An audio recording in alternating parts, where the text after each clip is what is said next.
Chapter 3 The Scientist. Begin all acts and thinking by using El-Kalun the All. Tablet 6 The Hogan. 19 times 1 equals 19. Lo, the chief of the district amongst the different tribes of Dogon, namely the Dion, the Onyo, the Domno, is given the title of Hogan, and the same designation is applied to the single chief of the Aru.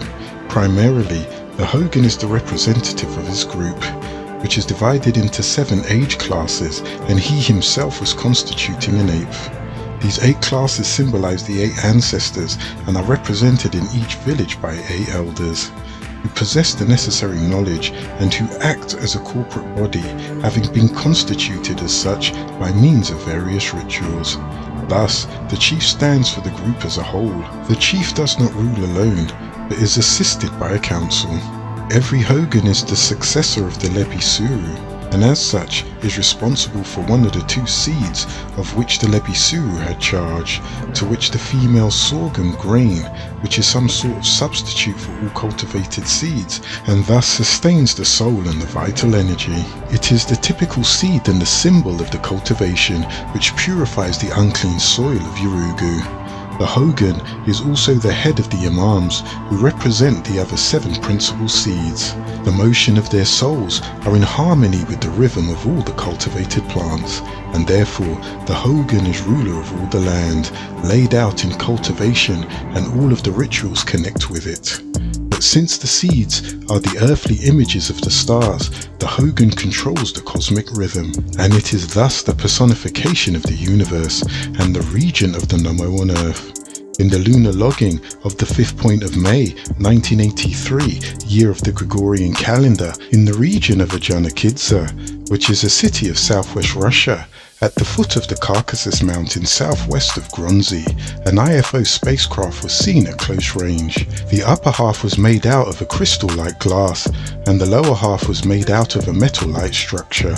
On the side of the spacecraft there was a strange symbol, a crescent on its back, with a full radiation of light joining just over the crescent. This is a sign known to various shamanistic cultures of the Near East Africa and Brazil as a sign of teaching from the greater sun system, just like the squash blossom necklace of the Native Americans, which is a replica of the ancient sacred symbol of the Moors, the inverted crescent and star symbol. The Navajo Native Americans also use the inverted crescent symbol, which they call the Naga symbol, which is just a crescent-shaped ornament with the hands of Fatima at the end of it, and was used to decorate the center of a horse bridle. The Mexicans obtained it from the Spanish, who received it from the Moors of North America, who occupied Spain for centuries. The hands of Fatima on this symbol was grafted when the Arabs invaded the Moors of Morocco in the year 1670 to 711 AD. This symbol forms part of every squash blossom necklace. The squash blossom is a fertility symbol for the Pueblo Hopi and the Zuni people. This symbol was the symbol of the Nomo that came to the Dogons in Mali. The same sign was also observed in Eastern Europe, particularly over Hungary and Poland. These star brothers came in and out and have been coming in and out to guide from biblical times on up to today. Tablet 7. These are my tears. 19 times 1 equals 19. Lo, these are the tears that I cry for the beings who have dwelt in Orion, who will not dwell in bliss. Anu, your voice speaks the truth in your heart once again, that I may help those who conceal what they know to be true. The disagreeable Allahum, who came down to the planet Earth from the constellation of Orion, originally from the planet Procyon, for they too need my help. Help me to help the human beings, the Humims, who are striving to become agreeable and Unakai closer to you.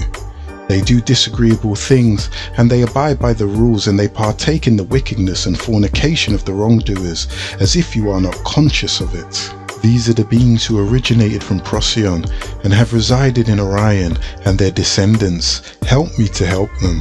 Help me to clean them, not of the disease that lurks within, but of the sins of their hands and feet, which keeps them pointing and walking, as if to say they cannot see Anu, who is also called Allah, but they do. Please take their hands off the faces of my foolish brothers and sisters, daughters and sons, the negligent, because there is no might, no power except by Anu, Elyon Elyon El, Allah, the supremely exalted.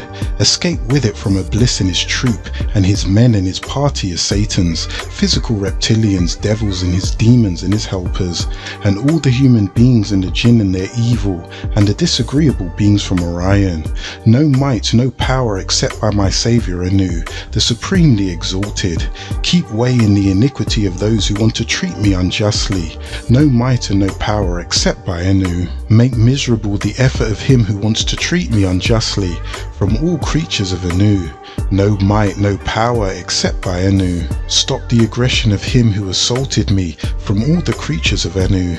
No might, no power except by Anu the Supreme. Remove with it the cunning of him who deluded me from all creatures of Anu. No might, no power except by Anu, the supremely exalted. The effort of him who endeavoured upon me from all the creatures of Anu. No might and no power except by Anu. Call for help with the might of Anu. A call for help with the power of Anu. No might and no power except by Anu. I seek help with it in my state of living and my state of death. And when Israel comes down to me to cease the agony of death and its mortal foes, no might and no power except by Anu. Protect with it my soul and members of the body and my hair and my skin. No might and no power except by Anu. And when I have been put in the grave, alone, me and my work. Oh, seek help with it on my resurrection, when my book is unfolded and I see my sins and vices. No might and no power except by Anu. Cross with it the narrow path with the elite friends and fix with it my foot. How have all things that are impure come upon you, beings from Orion, and your descendants that reside on the planet Earth? And if any man desire, do you not know the value of life, and desire progressive ways that are agreeable to the Anunnaki, the Elohim? The progressive ways are the ways that were taught to you by the disagreeable Anunnaki. It leads you not to the advancement within the planet Earth or to the higher planes, but to wickedness. It leads you into temptation and delivers you into the evil of those who must have. Do not succumb to the lower self or to the desires of flesh, nor to the disagreeable nature within. It does not become you, but you too can become of the agreeable. Arise, O you chastiser of those who try to oppress you. How can one defeat a battle of personalities? Let his only desire be to please and to obtain the grace within the all. Anu is initiator of every affair, and it is your hands that shape the destiny of the universe, of which we are such a small part. And you, O sustainer, are the first and the last. You are seen, yet you remain unseen, hidden and far beyond our grasp. And although the Allah is manifested in all things, you exceed our limited perception. Let me not forget Anu the caretaker, and make my heart never forgetful of you. Make my thoughts be about nothing save your magnificence, and make me not like those who stand haughty and arrogantly, unable to bow down before you in your creation. I was nothing before you made me something, so please do not let me dishonor the covenant made between you and I. Such an act would surely invoke your wrath and cause me to dwell in ignorance for an eternity. And let me not forget the seriousness with which this covenant was made. I do not want to be in the ranks of the disobedient. I would rather be of the order that is drawn to you under any circumstances, because they are a reflection of brotherhood. Please keep us in our right minds, and let us not be like those lunatics, those animal-like people, who are without humility and reverence in your presence, overstanding every action of your goodness. Do not let our hearts be attracted to the things of this world. O you, the most merciful one, it is better to live in this world as an agreeable being than to live at the cost of the lives of great souls who are my teachers and not my oppressors. I was confused about my duties as an Elohim and had succumbed to the inner weakness. In this unholy state, I am pleading that you tell me clearly what is best for me, and with a melting heart, I humble myself before you.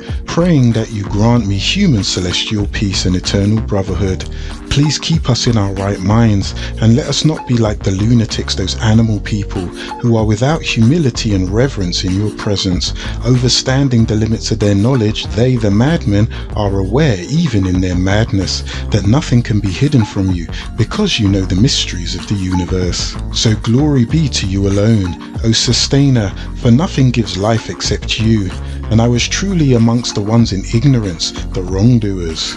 Now I stand before you remorseful, begging your pardon and uttering words of my works. Accept the words of my own confession for my own sins, and I ask of you, the ultimate forgiver, to forgive me, for you to grant me redemption, so that I may be cleansed of all my iniquities, big and small. Please help me to overcome the turmoil that comes my way and lies within the confines of my own being.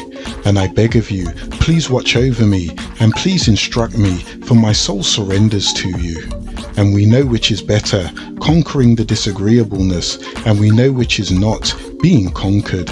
I have found no means by which I can drive away the grief that dwells within me, which is drying up my senses and my ability to project. The Anunnaki spoke. While speaking that which you have learnt, take heed that every man mourns for what is not worthy of grief. Those who are wise grieve not, for they proceed to change that which is undesirable. The best amongst you is the person who is not disturbed by happiness nor distress, but is steady in both. They that remain steady certainly will taste liberation. When your mind is no longer disturbed and is able to restrain that which is disagreeable and fixes his consciousness on that which is agreeable, will be known as a man of great intellect. He who has given up all desires, all sense of dominion, and is free from false ego, pride, arrogance, hatred, anger, and envy, he alone can attain real divinity.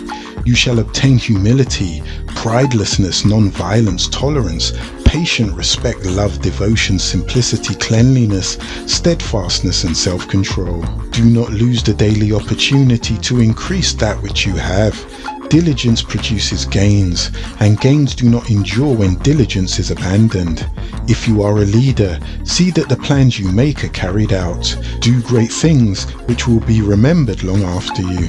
Where there is praise, distraction cannot survive. But where those of ill will enter, like devils, strife also comes. If you are a judge chosen to people, handle matters with a strict sense of justice. Do not lean on one side or the other. Take care no one complains that you are unfair, and your actions result in judgments against you.